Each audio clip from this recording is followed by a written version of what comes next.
thumbs up when we're live. I see a live button on the top. Looks like we're live. Good morning, everybody. Thanks for being here. Regional Housing Trust meeting. Looks like we've got a quorum. And so I'm going to kick this meeting off and get us started. This is a special meeting that was agendized. And I'll call the meeting now to order at 10:01. Can I take a roll call, please, Brielle? Yes, you may. Chair Leano. Here. Vice Chair Shevlin. Absent. Okay, Director Andrade Stadler. Okay, just checking attendees. Director Averill. Here. Director Boyer is absent today. Director Cortez. Okay, I see Director Shevlin. I'm actually going to move her over. Okay, Vice Chair Shevlin is with us. Yes, okay. Director DeFrank? Here. Director Finley? Here. Okay, and Director Morales? Here. Great, we have quorum. All right, we got quorum. And I am here. Thank you, Vice Chair Shevlin. We see you. And we'll move on to public comment. Under the health order, this meeting is being conducted by Zoom. Instructions on how to give public comment were posted on the agenda. You can either email Brielle Acevedo at the Regional Housing Trust, or you can call in, or you can use the raise hand function on Zoom. Brielle, do we have any public comment on items not listed on the agenda? We do not. Seeing none, do we have any written public comment? No. We have no written public comment. We have no live public comment. Do any of the members of the board wish to change any items in the order of the agenda? Seeing there's only one item, don't see that being necessary. Okay, let's move right along. Action item number 5. We're all here. Local Housing Trust Fund application. We're considering funding 2 projects in this grant application. Brielle, please, staff report. Okay, thank you everyone for being here today. So there are 2 recommended actions under this item. The first is to approve submittal of the Local Housing Trust Fund application. And the second is to authorize the executive director to issue letters of intent to the projects included in the application pending award of state funds. Okay, so some background here. In April 2021, the board adopted the project pipeline as its first phase funding process for the Housing Trust. So what this means is a project needed to be on the project pipeline in order to be considered for funding as part of the Local Housing Trust Fund application. So the board also at that time adopted LHTF project guidelines, and those project guidelines included the number and percentage of units that were affordable for households at 30% or less area median income. I highlighted that here because that is also a minimum requirement for applying to the LHTF program, which I'll talk about on the next slide. Then also prioritizing projects by type, so new construction over acquisition rehab and rental over ownership. The sponsoring jurisdictions community needs score, which is based on HUD data, efficient use of trust funds, so a low per unit funding request, readiness to close financing and begin construction, and contribution of matching funds from the sponsoring jurisdiction. So these criteria were created based on the NOFA guidelines, and then also just being sure to efficiently use trust funds since we have a limited amount of funding available, which is what I'm going to talk about on this next slide. So the trust has about $1.1 million in available matching funds, which have been contributed by member cities through their permanent local housing allocation. So the way that this funding can be considered matching funds is if the member city contributing the PLHA funds has adopted a resolution stating the amount of funding that is being contributed to the San Gabriel Valley Regional Housing Trust. So that will be my follow-up. We have a couple of cities that have already taken this to council, and we have their signed resolution. For the couple cities that are still taking this to council in the next couple of weeks, making sure we have those resolutions on hand to include in our application.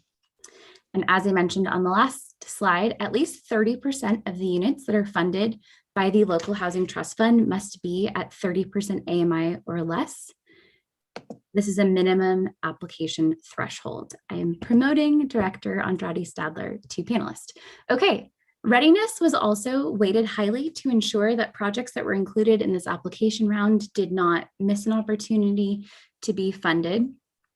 And readiness was considered based on the projected construction start date.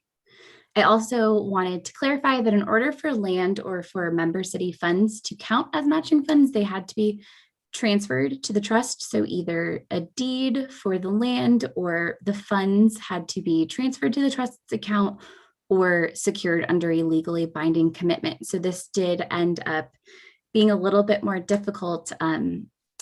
We had an Alhambra project that was donating the land to the project. If there was an ability to donate the land to the trust, we could have potentially asked for more funds, but since the land had already been transferred to the developer, that was not a possibility. And then the same limiting factor for funds that Pomona is contributing to its project. Okay. Then on this next slide, really wanted to show the weighting criteria for how projects were evaluated, and this was done in association with Harris and Associates, who is our consultant who helped out with the last local housing trust fund application and is helping to evaluate and submit this application. So you could see the criteria here, which were the criteria I mentioned, and then the weighting of those points. So really a high focus on number of units at 30% AMI or below, readiness, and matching fund contribution. So using this weighting criteria, all of the projects on the pipeline were evaluated. And the two highest scoring projects are the ones that are being recommended for funding. So that is East End Village in Pomona, which is 125 units and has 40% of those units at 30% AMI or below. And Mariposa Housing in the city of Alhambra, which has 48% of its units at 30% AMI and below. And to maximize the amount of funds that the trust had available, we are recommending awards of $1 million to each project, which would be split between housing trust or between the trust's funds and the funds that are being requested from the state. Okay, and with that, I will open it up for any questions. Any questions from the governing board? We can either use the raise hand feature or folks can just unmute themselves. We're a rather orderly group, so I'll open it up. I'm looking for raised hands. I see board member Andrade Stadler. I just wanted to say thank you. You know, I had computer problems all morning long, and I really was looking forward to being at this meeting because for obvious reasons. I'm so delighted that Alhambra is in the pot here. This is incredibly important for our families. You know, as things go forward, I don't have to sing to the choir. You guys are part of the best choir, some of the best choir singers I know for affordable housing. So I just wanted to say thank you for doing that and moving forward. Thank you so much, Adele, for that. And I want to thank you for your leadership in bringing to the trust a project to bring affordable housing to your city. Again, I don't see this as an Alhambra project. I see this as a San Gabriel Valley project, and we're all in this together. Thank you. Board Member Finley, your hand raised, please. Yeah, thank you. Hey, congratulations to both Pomona and Alhambra. I think this is amazing. And as Jet says, being able to help the entire San Gabriel Valley out, I think is amazing. So my question on this is, are we getting a lot of projects, a lot of interest from different cities?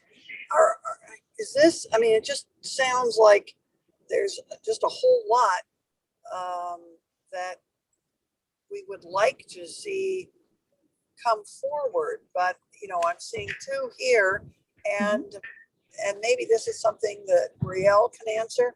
Are we getting a lot of phone calls from people calling in on these, or how's this going?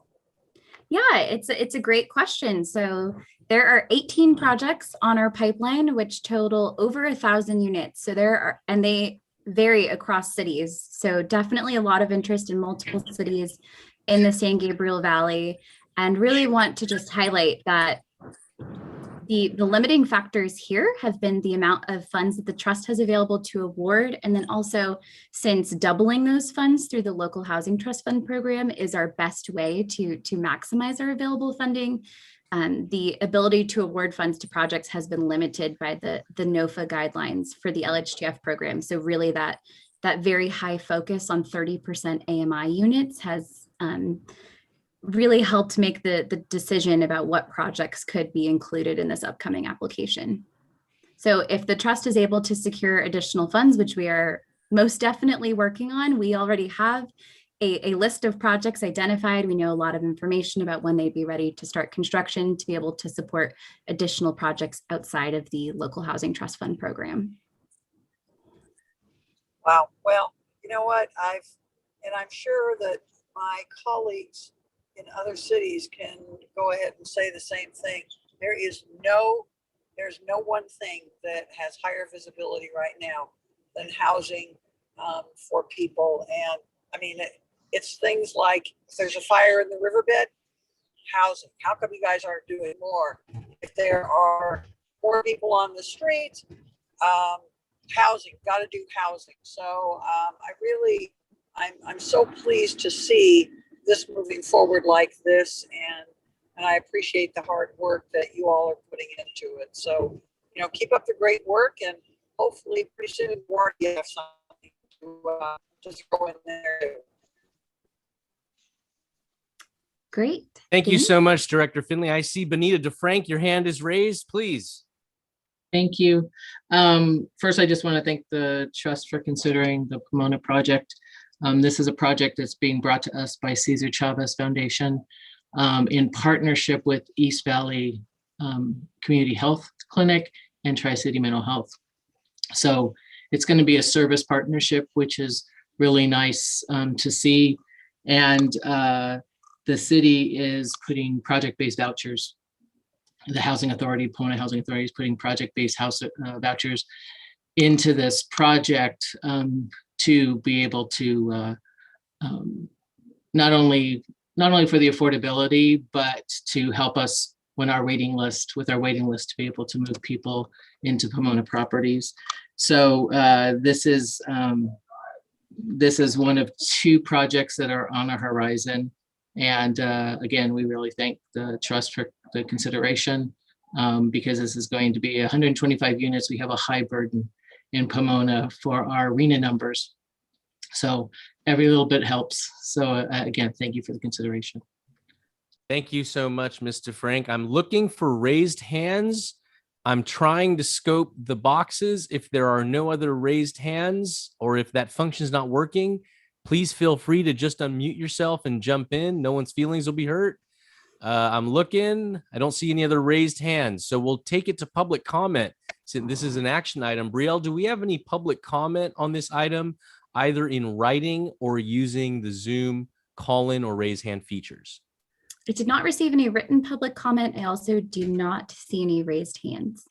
Okay, seeing no public comment, I'll bring it back to the board for either comments or a motion. I will make a motion, Finley. Motion to approve from Finley. Is there a second? I'll second. I second. Okay, I see the second from Andrade Stadler, quite fitting in honor of your work. Thank you for bringing this project forward. May we have a roll call vote, Brielle, please? Chair Liano. Yes. Vice Chair Shevlin. Yes. Director Andrade Stadler. Yes. Director Averill. Yes. Director DeFrank. Yes. Director Finley. Yes. And Director Morales. Yeah. Wonderful. Motion carries. Thank you so much. And so that concludes our one action item. Is David on for a general counsel's report? I don't see we have our legal counsel with us, so we'll move right along. Executive Director Marissa Crater. Sorry, I minimized it by accident. I just wanted to announce two things.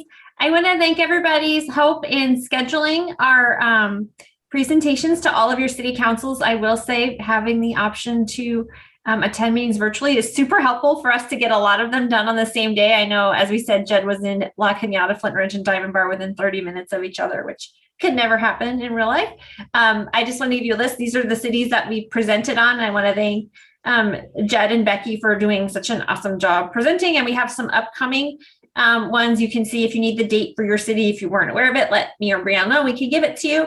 And if there's any city, if your city isn't on the list, let us know, and we'd love to schedule a presentation. It's a great way to let your entire council know the work that you all are doing on the Regional Housing Trust.